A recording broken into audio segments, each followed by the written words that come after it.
After tonight, there will just be 3 more of our lectures. And there'll be 2 more lectures on the Dead Sea Scroll to bring through the sense of the continuity of the whole and establish a historical view, which, curiously enough, will be the first time that anyone has actually put the historical pattern together with any kind of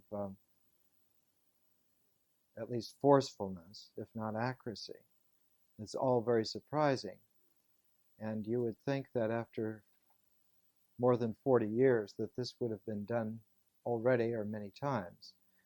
But everyone has been overly ginger and overly tentative, and no one has pieced together the pattern.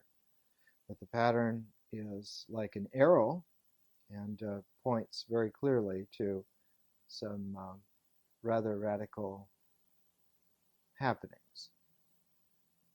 Then on July 11th, we'll give ourselves a run-through again of the Hermetic Wisdom Liturgy, but just a few of us, just a religious evening, a sacred evening.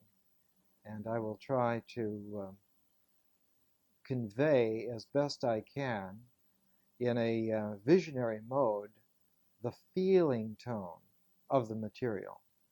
We've had several run-throughs so that you can get acquainted with the method and the material, but there still has not been established, to my experience, the feeling tone, the mystical feeling tone. And so I will try and do that on July 11th so that you can have somewhat of a reminder, perhaps, of what it was like. Then we'll give the Hermetic Wisdom Liturgy in late August, August 29th, which is a Tuesday evening. We'll perform it for Mr. Hall in his own home. And he's quite anxious to see it. And so that will be a joyous event, an evening. And I hope that most of you will continue with the Saturday class after that, because some of that material will be worked in there. So we have just 3 more meetings here. The third one will be a mystical presentation, recreation, better, of the Hermetic Wisdom Liturgy, and then on August 29th we'll perform it in Mr. Hall's living room.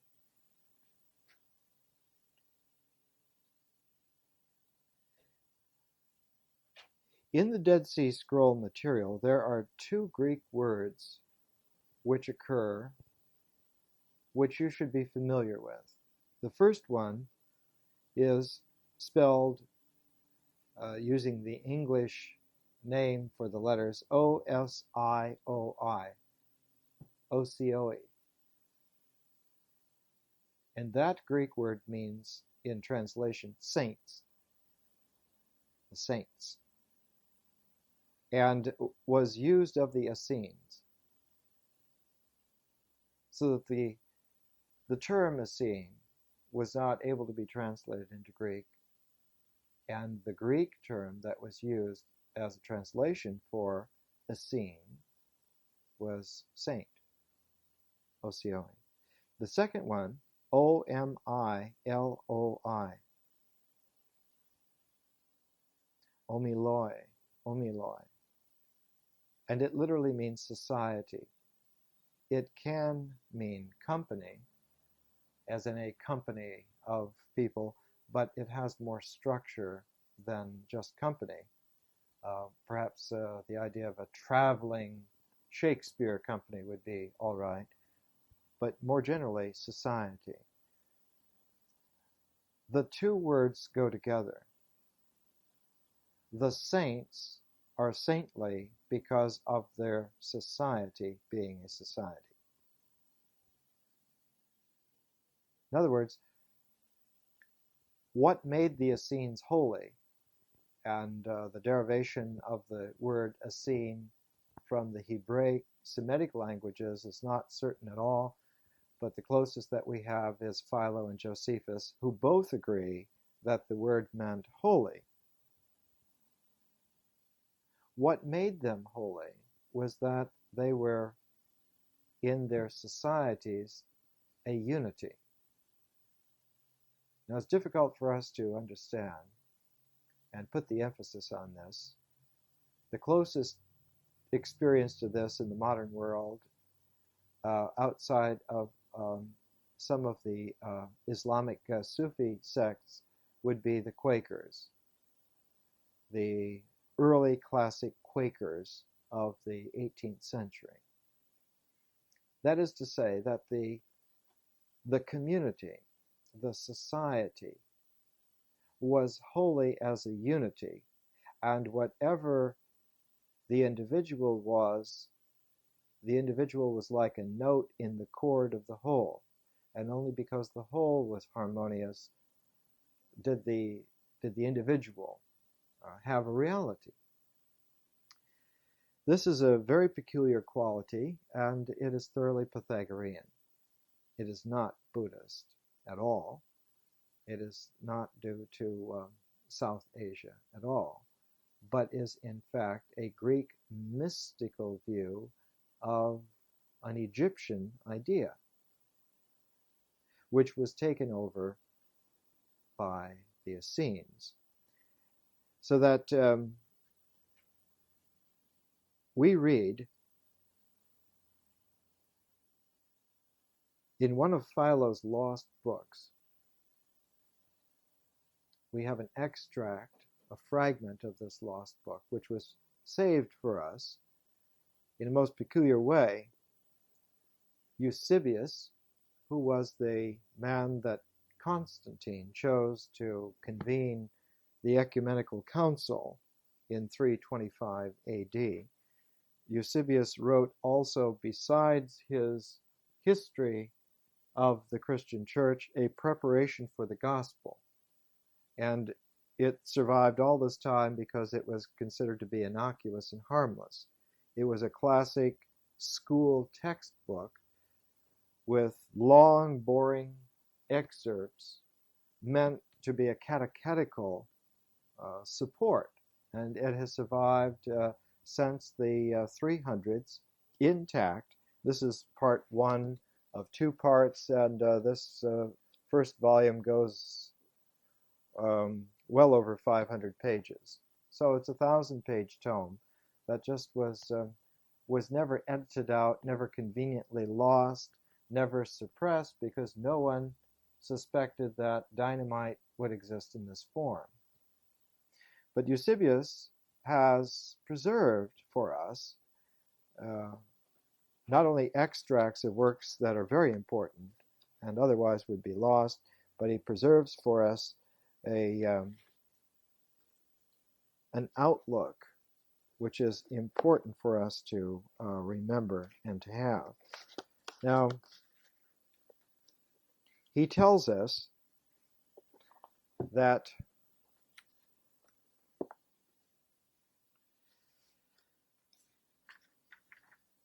in chapter 9, book 8 of the Preparation for the Gospel, he is going to quote for us a long extract. He has just given us some material from Josephus telling us about how the political constitution of the Jews was established by Moses, but with regard to the allegorical meaning shadowed out in the laws enacted by him, though I might say much, I think it sufficient to mention the narratives of Eleazar and Aristobulus, men originally of Hebrew descent and, as to date, distinguished in the names and the times of the Ptolemies. Now, Eleazar and Aristobulus are mentioned, and then he will go on to quote a document that comes from the 2nd century BC, the letter of Aristeas. Now, just to refresh your mind, or to tell you if you have never heard this before, Eleazar was the high priest in Jerusalem at the time of the second Ptolemy, Ptolemy Philadelphus, who was the son of the great Ptolemy, son of Lagos, who actually built Alexandria. He was Alexander's childhood friend and one of his great generals. He's the one that stole the body of Alexander and built the city. And his son, Ptolemy Philadelphus, is one of the greatest figures in world history. He's the one, Philadelphus is the one who built the library, who built the museum there, the Museum, the School of the Muses, and made Alexandria the first world university, the first cosmopolitan center in the world. Alexandria, by 270 BC, was very much like a 20th century modern urban polyglot metropolitan area. Ptolemy wanted to have a complete library. He wanted a copy of every book in the world. I have to understand that kings in those days were very powerful. And somebody who was the inheritor of Alexander's vision thought broadly, not just to have a lot of books or more books than anyone, but to have every book in the world, and assigned his librarian, Demetrius Phalereus, to execute this task, and was given as much money as needed, as much manpower as needed, and built up the library. By the time of Philadelphus, the library was close to 500,000 scrolls, and many of these rolls would have more than one book on it. He is the one who decided to put the Jewish sacred books, that is the Old Testament, translated into Greek and put that into the Alexandrian library. He sent to the high priest Eleazar in Jerusalem, and 72 scholars were sent back to Alexandria, and they were personally received by Ptolemy Philadelphus. They were put up on the in the island of Pharos, where the great lighthouse was constructed, about 40 stories high, and there they worked in groups of 6, making translations, and then their translations, 12 translations, were collated and made to agree, and out of this came the book known as the Septuagint. Septuagint means the 70, the book of the 70, instead of 72, just rounded off to the 70. The abbreviation for the Septuagint is the Roman numeral LXX, 50, 10, 10, 70. The Septuagint is then the Old Testament in Greek from the 3rd century BC. Now, since the into the 1st century AD, it has been thought that the primary Old Testament scripture was the one decided upon in 90 AD at the Council of Jamnia by all of the rabbinic scholars. This was the Masoretic text. And all of the Christian versions of the Old Testament were all based on the Masoretic text. That is to say, by the time of Jerome and Augustine, it was accepted without question that the Masoretic text was the original, was the princeps, the primordial Hebrew tradition. This turns out to have been disproved by the Dead Sea Scrolls. It turns out that in the Dead Sea Scrolls, that there were at least 3 different traditions. There was the Sumerian, there was the Masoretic, and there was the Septuagint from Alexandria, and that they were all independent traditions, and they were never copies of one from the other.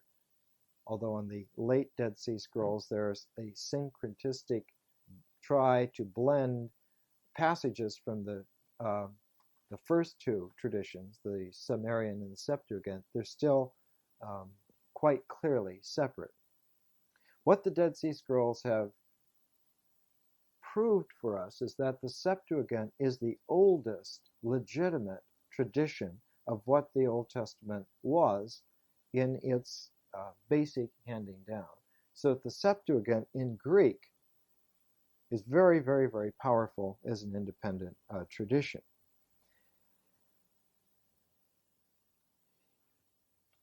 In this extract for preparation for the gospel,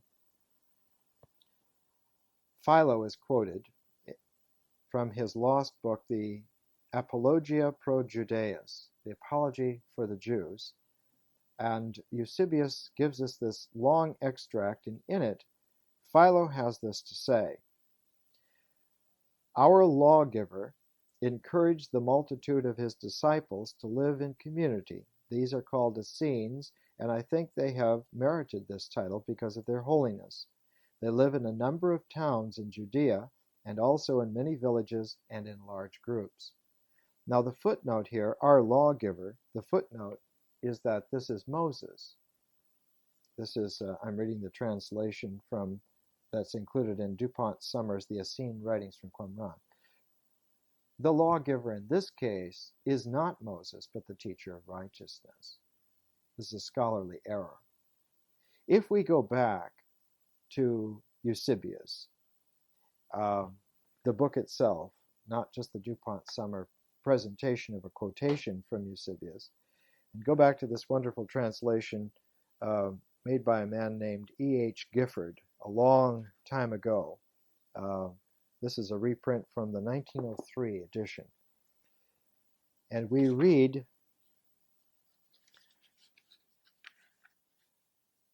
here's how it reads in a better translation.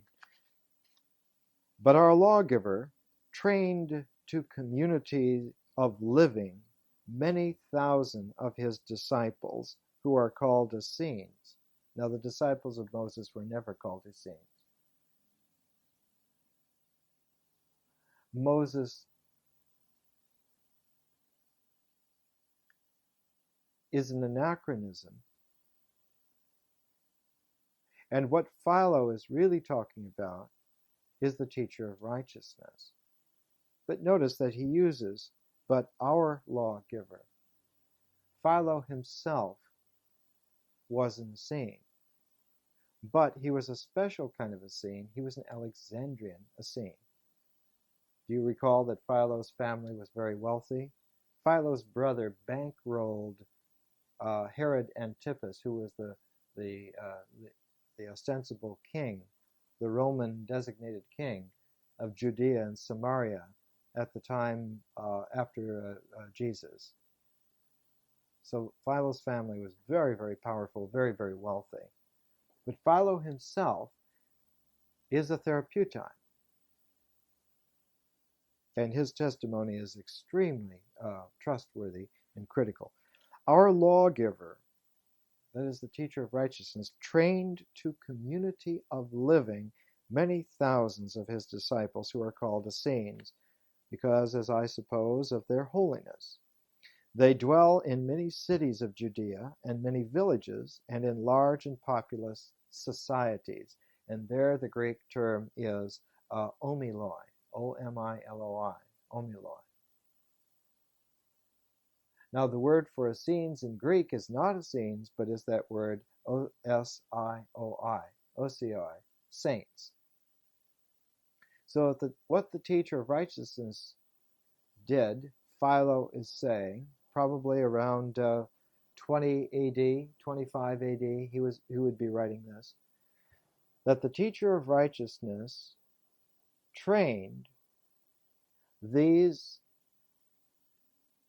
individuals to practice methodically a form of inner repose which would allow them to resonate with each other and form societies which were whole. It is the societies that were whole and the individuals who were open to the wholeness. So that you have a totally different kind of personality. You do not have a self-centered personality.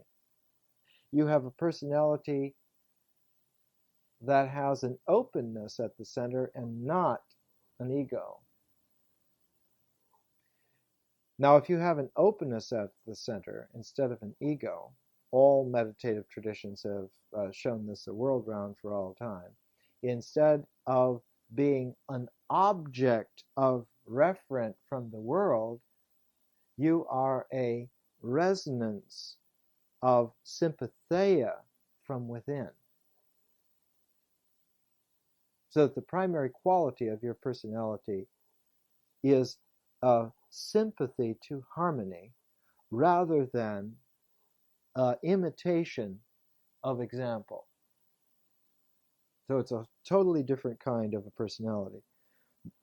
Philo goes on to quote, it goes on in the quote from Eusebius, their sect is formed not by family descent, for descent is not reckoned among matters of choice, but on account of zeal for virtue and a longing for brotherly love. Now this phrase that we hear so lightly, brotherly love, is this sympatheia, this simpatico, which is the hallmark of saintliness, of holiness. That one's reality is there where we occur together and not in the individual isolated sense at all. So that what becomes expressively real of the person is the community. And the religious realization of this is that the face of God is seen by no man, but can be manifested by the community as a whole. And Philo goes on to say, accordingly, there is among the Essenes no mere child, nor even a scarce bearded lad or young man, since of such as these the moral dispositions are unstable and apt to change in accordance with their imperfect age. But they are all men, full grown, and already verging upon old age, as being no longer swept by the flood of bodily impulses, nor led by their passions, but in the enjoyment of the genuine and only real liberty. What is that real liberty? The sympatheia with the integrity of the omoloi, of the society. Now, all of this is in fact a Pythagorean note. Philo goes on, and their mode of life is an evidence of this liberty. None ventures to acquire any private property at all. No house, no slave, no farm, no cattle, nor any of the other things which procure or minister to wealth, but they deposit them all in public together and enjoy the benefit of all in common.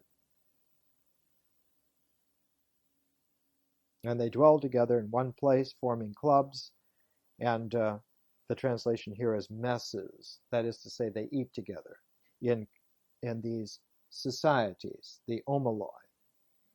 And they pass their whole time in managing every kind of business for the common good.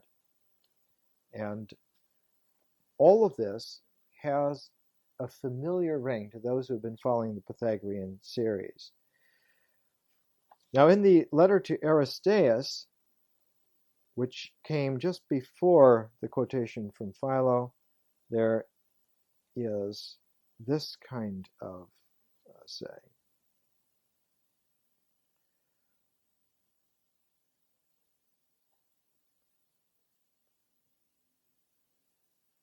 For when closely observed, they are manifestly glorious, first the construction of the body and the distribution of the food, and the distinction of each separate limb, and far more the orderly disposition of the senses, the action of the mind and its invisible movement, its quickness in acting according to each occurrence, and its invention of arts, have a delightful character. Wherefore he exhorts us to remember how the aforesaid parts are held together and preserved by a divine power.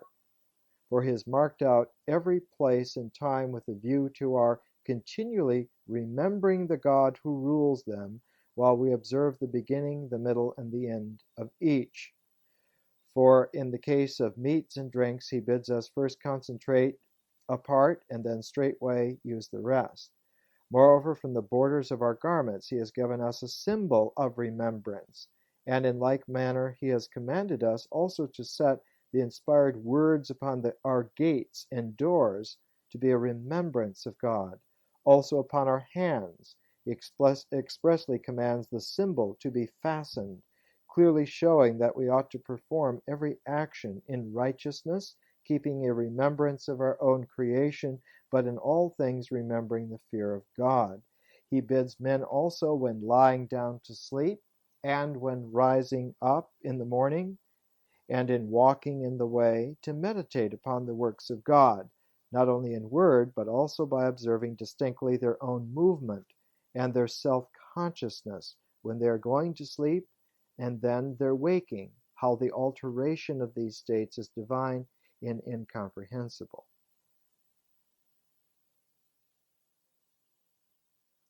There has been shown to you also the excellence of the analogy in regard to distinction and memory, according to our explanation of the division of the hoof and the chewing and the cud, just some images that they use. For the laws have not been enacted without consideration and just according to what came into the mind, but with a view to truth and to the indication of right reason. For after the several directions about meats and drinks and cases of touching, he bids us neither to do nor to listen to anything thoughtlessly, nor to resort to injustice by employing the mastery of language. So that the letter of Aristeas also is Pythagorean in its tone. Upon going to sleep at night, the retrospective remembrance, and in waking up, the building back of the continuity, the holding together in community, and the looking upon the shape being held by divinity in symbols, and the putting of symbols in all of the moving junctures of everyday life, on the hands, on the doors, on the gates, and so forth. All of this is mystical Pythagorean community work. The curious thing is that the letter of Aristeas was written about 170 BC in Alexandria.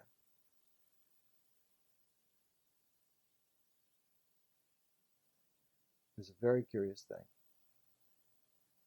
That is to say, contemporaneous with the teacher of righteousness, who is just at that time beginning to be discovered by the Qumran community, who have been looking for 20 years for a leader. In Alexandria,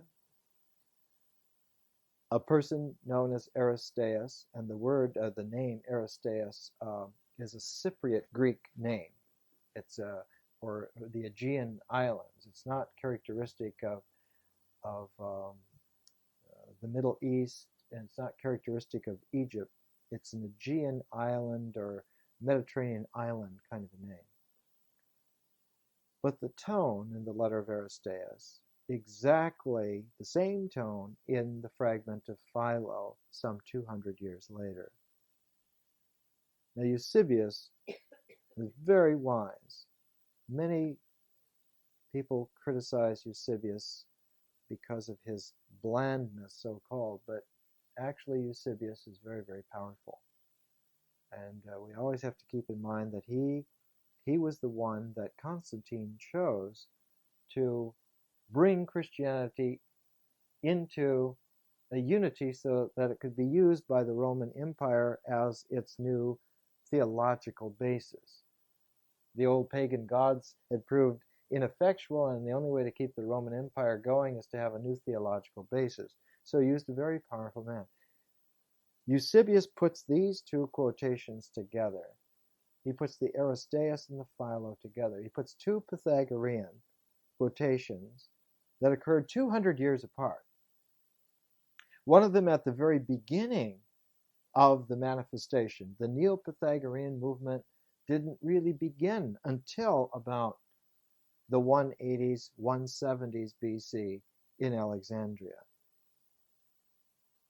And the Philo quotation is right at the end when the Neo-Pythagorean movement was coming back into a focus which would become what we know today as Hermeticism.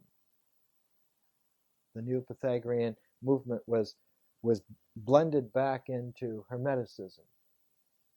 That is to say, the origin of Pythagoras was in Egypt, and the Neo-Pythagoreans, by the 1st century AD, were understanding that it isn't just a Pythagorean or Neo-Pythagorean tradition, but that this was thousands of years old and was Egyptian Hermeticism, and so they brought it back in. And by the 2nd century AD, there was only this Hermetic tradition. So that the quotation from Aristeas and the quotation from Philo are the bookends, again, of the development of a whole idea. The idea that man has a radically different nature when he belongs to God from when he thinks he belongs in this world. If he is in this world, he has got to be capable of being clever and powerful and fight for what is his and for getting more, and making alliances with others on the basis of following that strategy, so that you come together politically on a power basis for authority and for control. Whereas diametrically opposed to that, diametrically opposed to the way of the world, which is symbolized by money, by the coin that has the king's portrait on it, is the individual who doesn't carry any symbol of external power, but carries within him a symbol of God's power, God's face, by keeping himself open and not putting anyone's face, not even his own, in the center of his personality, but leaving it open so that God in his own time and in his own way will show his face in you.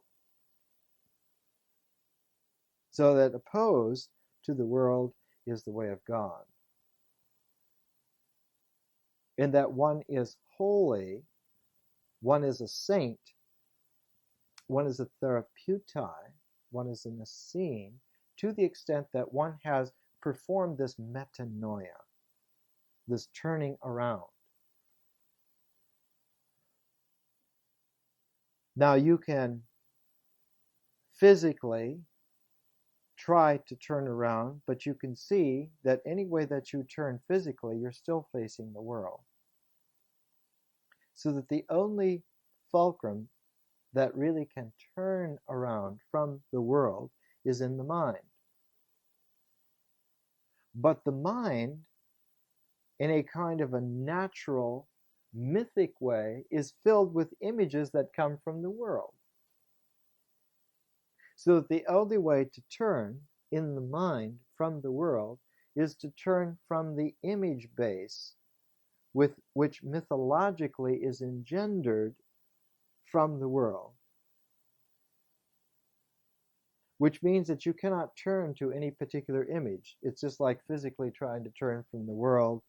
Every time you turn, you're still facing the world in some way. You cannot in the mind turn away from the mythic image base, except by one radical ploy, and that is to turn to the integrated center of the meaning of all of the images together. The center is the way out, and the center is occupied always by a symbol. The integration of any image base is always controlled by a synthesizing symbol. We're okay. We're fine. We're okay. We're okay. Just my neck, my vertebra, the 16th vertebra. You cannot turn from the world physically. You cannot turn from the images mentally. But you can perform this metanoia, this turning, in terms of the synthesizing symbol. And when you turn from the synthesizing symbol in the mind, what you find is the direct opposite of the symbol. And that is the nothingness, which is the context for it. A symbol is always a powerful limit. But what allows for it to be expressively limited is the unlimited, the Pythagorean apeiron, the unlimited, the openness, known in Mahayana as a shunyata. That openness, that quality of openness, that quality of readiness, that is divine. That is what is holy. That is what makes a saint. So that when you have a population where every single person in that is open together, their openness becomes like a secret thread uniting them together, and they become a society, not in a political sense. Political economy is not the energy of the structure, but they become a society in the sense of their openness to the background of the synthesizing symbol. And that turns out to be an experience of the divine. So that Moses, as a lawgiver, is a lawgiver in terms of dealing with the world, effectively dealing with the world. You sacrifice a lamb in such and such a way on such and such a date for such and such an occasion. But the teacher of righteousness turns, in a metanoia, turns the entire comportment of the law around, so he is a lawgiver from the inside, a lawgiver of the deep heart. The center of the mind is always called the heart. It's a symbol. The symbol actually in history comes out to be a heart with a flame on it. The flaming heart. Can you see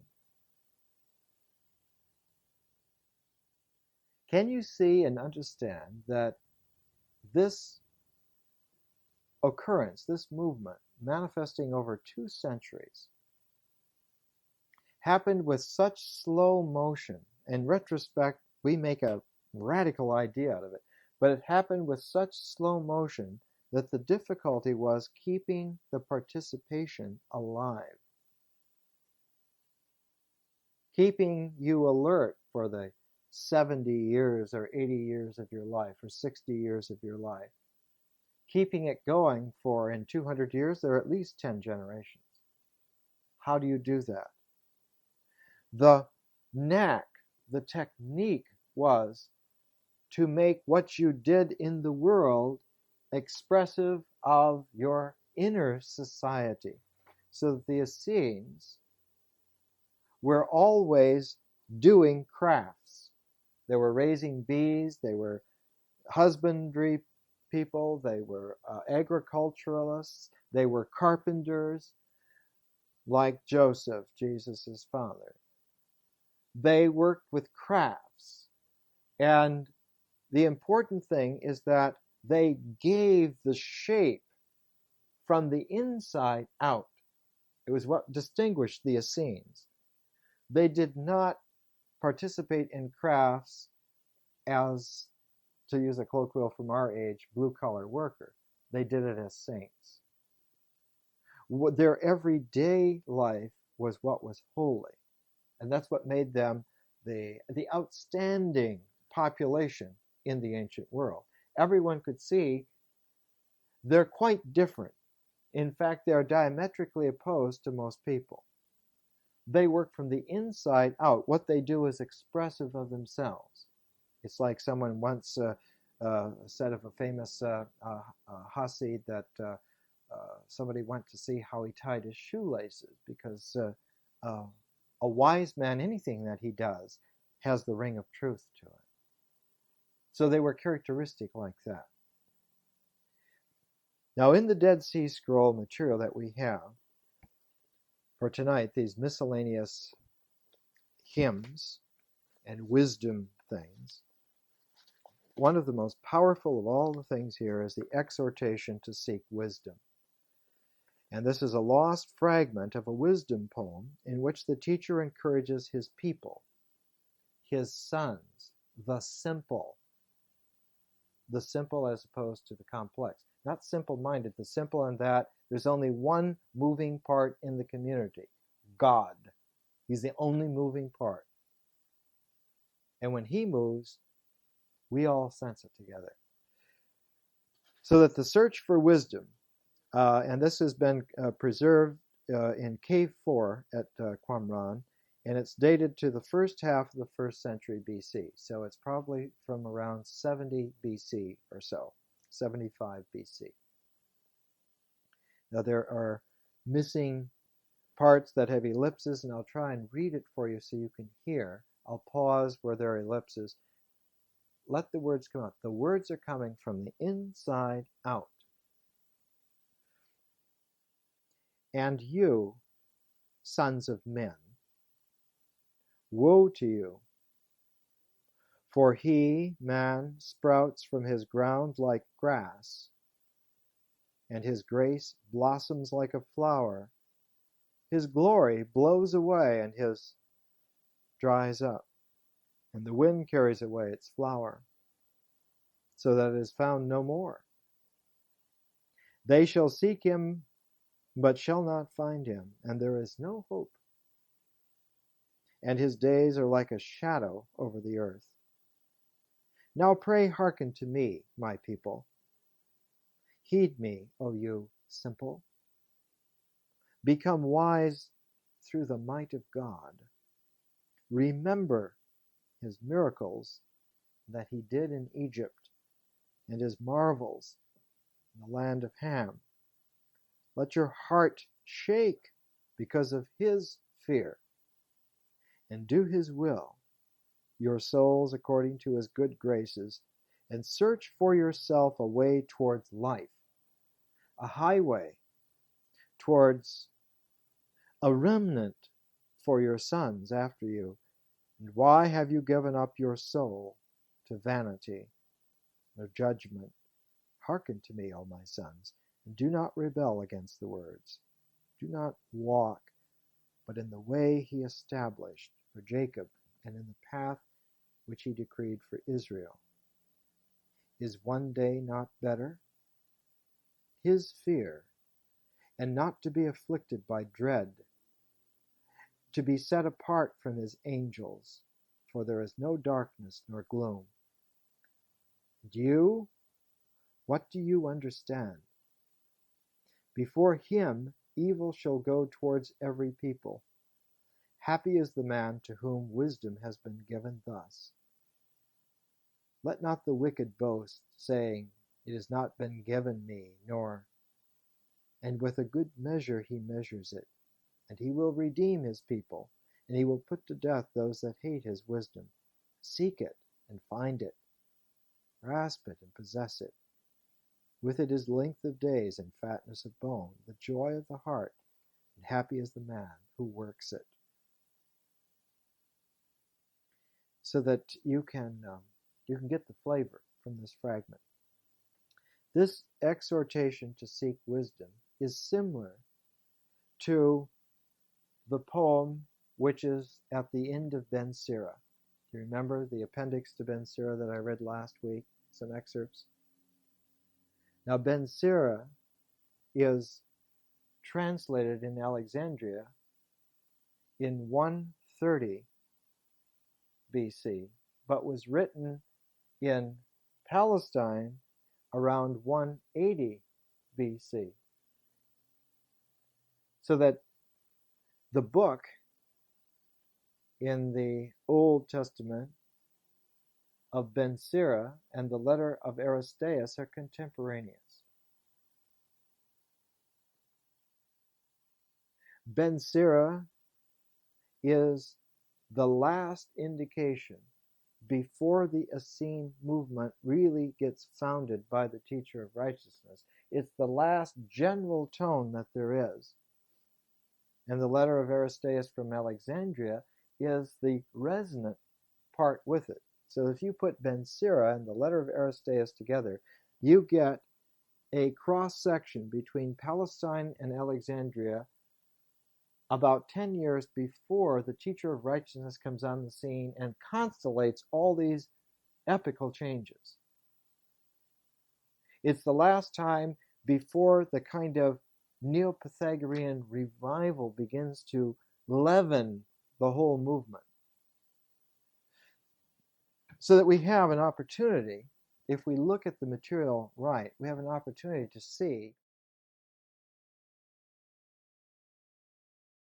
This is a fragment which, the second fragment is entitled The Triumph of Righteousness. It's very short, and it was originally entitled, when they first translated this from the Dead Sea Scrolls about 30 years ago, called the Book of Mysteries.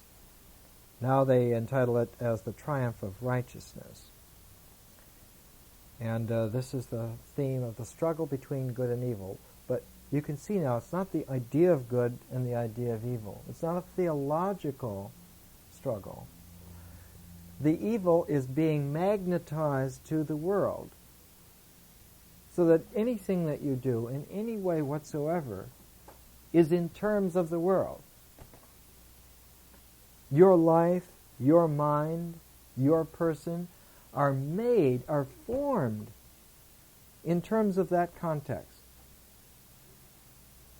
Your responses are all dictated by the way that that's set up.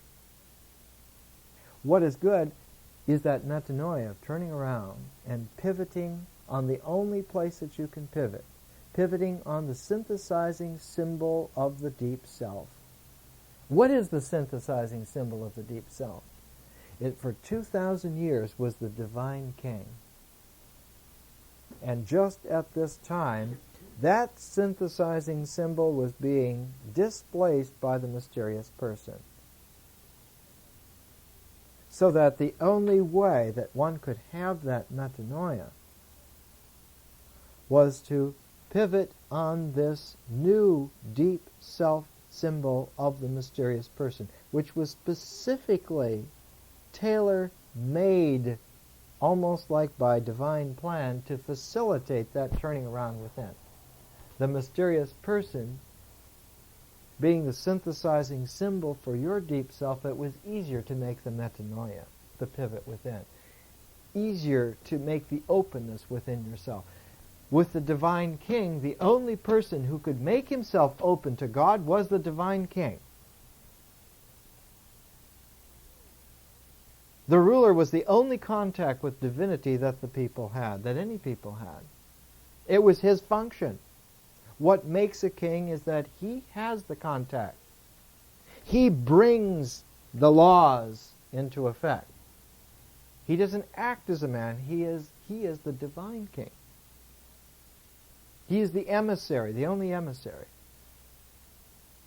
But with the mysterious person archetype being the synthesizing symbol, the inner pivot, the metanoia, was possible for everyone. No matter who you were. You had not only the privilege and the right, but there was a method by which you could do it. A teachable methodology by which you could learn to do this. The knowledge was available for you to do this. You can see how powerful this was. You can see how the confluence of all of these activities together, when you put them together, is really like a nuclear fusion sense of psychological power. Instead of operating on a battery which is charged by the world, and if the world doesn't charge you, you get run down, so you need more in the world, you had an inner source of power that was eternal, that was transpersonal, that was divine. The world was irrelevant. It's like Philo says about the Essenes, they paid no attention to weather. Didn't matter how hot or how cold it was, if it was raining or whatever. The weather was irrelevant. They went about their work the same, regardless of the external circumstance. It's the same as like in the Philo's account of the Alexandrian Jewish Christians going to Rome and having that terrible time with the madness of Caligula. And they were almost at the end of their tether until Philo says that they got hold of their deep inner self, and as soon as they made that pivot within, Caligula had no more hold on them. The fear left them. They were whole. So here's the triumph of righteousness. Listen to the language. They do not know the mystery to come, nor do they understand the things of the past. They know not that which shall befall them, nor do they save their soul from the mystery to come. And this shall be the sign for you that these things shall come to pass. When the breed of iniquity is shut up, wickedness shall then be banished by righteousness, as darkness is banished by the light, as smoke clears and is no more. So shall wickedness perish forever, and righteousness be revealed like a sun governing the world. Notice it has nothing to do with the idea of good or evil. It's this inner-outer comportment and the turning to the inner sun. But it's an inner sun which is there by virtue of your openness to it. It is God's sun and not yours, not an image that you have of the sun. Notice that by making an image of the sun and worshiping it, you have a mythic image in your mind. And it tacks you down to the world. Then you're a servant of the world. But with no idols, no image. Easier for the synthesizing symbol, if it's the mysterious person, to turn around and be open. Then God's Son can be there. S-U-N. Be revealed like a sun governing the world. All who cleave to the mysteries of sin shall be no more. Knowledge shall fill the world, and folly shall exist no longer. This word shall surely come to pass. This prophecy is true.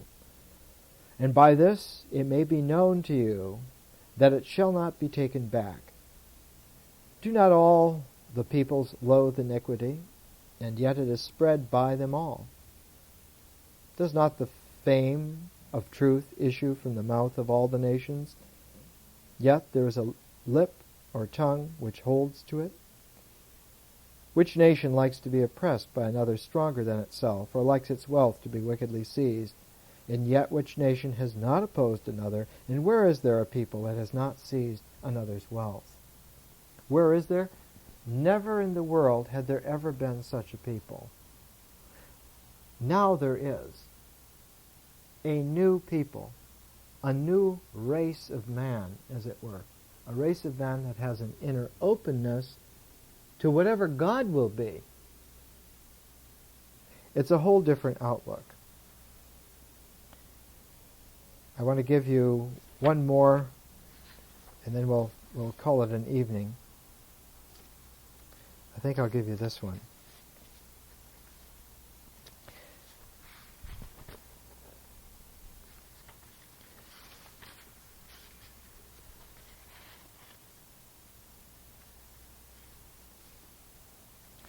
I'm looking for the prayer of Nabonidus. Here it is.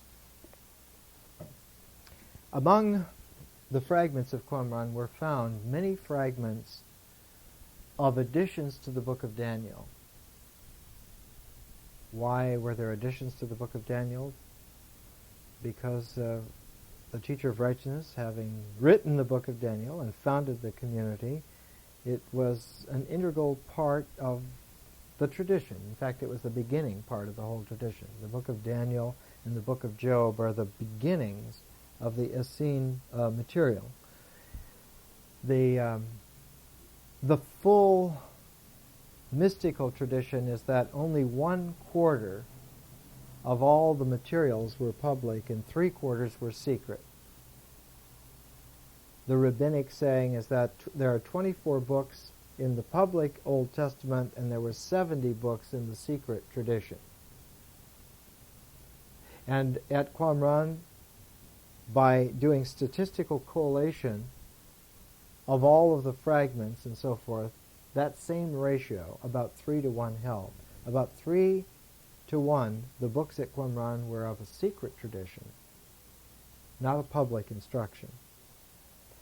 Here is the prayer of Nabonidus, who, this is the introduction.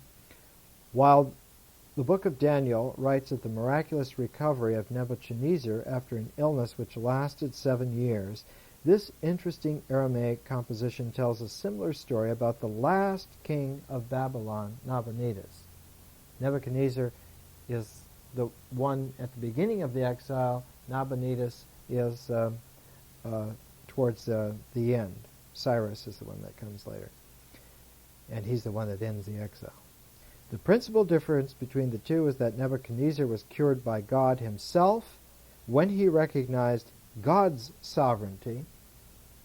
Notice the teacher of righteousness tone. The king is sick. How can the king be well? Only if God heals him. And then later on, the thing is transposed. If anyone is sick, how can they be cured? Only if God cures them. The operative shift is to the mysterious person archetype rather than the divine king. So whereas Nebuchadnezzar was cured by God himself when he recognized God's sovereignty, whereas a Jewish exorcist healed Nabonidus by teaching him the truth and forgiving his sins. The words of the prayer uttered by Nabonidus, king of Babylon, the great king, when he was afflicted with an evil ulcer in the city of Timon by decree of the Most High God. I was afflicted with an evil ulcer for 7 years, and an exorcist pardoned my sins. He was a Jew from among the children of the exile of Judah, and he said, recount this in writing, to glorify and exalt the name of the Most High God. And I wrote this, I was afflicted with an evil ulcer in the city of Timon, by decree of the Most High God. For 7 years I prayed to the gods of silver and gold, bronze and iron, wood and stone and clay, because I believed they were gods. But I was finally cured by an exorcist who pardoned my sins. Now, the exorcism here is not an exorcism of somebody from the outside taking something out, but showing the method of going in and having it come out from that technique. The prayer of Nabonidus is not at all from the ancient Babylonian times, but is from the 1st century BC. It's written about 50 BC. It's written about the same time that the Book of the Wisdom of Solomon is written. It's written about 40 years before Jesus is born. It's written 500 years after the historical figure Nabonidus. It shows that there was more and more consciousness as the time went towards 0 BC. There was more and more consciousness that the technique could be expressed in such a way so as to revision the past. Not only does it work for us, but we can project back and show that this has always been the way that it worked. And thus project in the future that this is always the way that it will work, in fact. And as the time scheme comes more and more, the fulcrum of it is about 30 AD.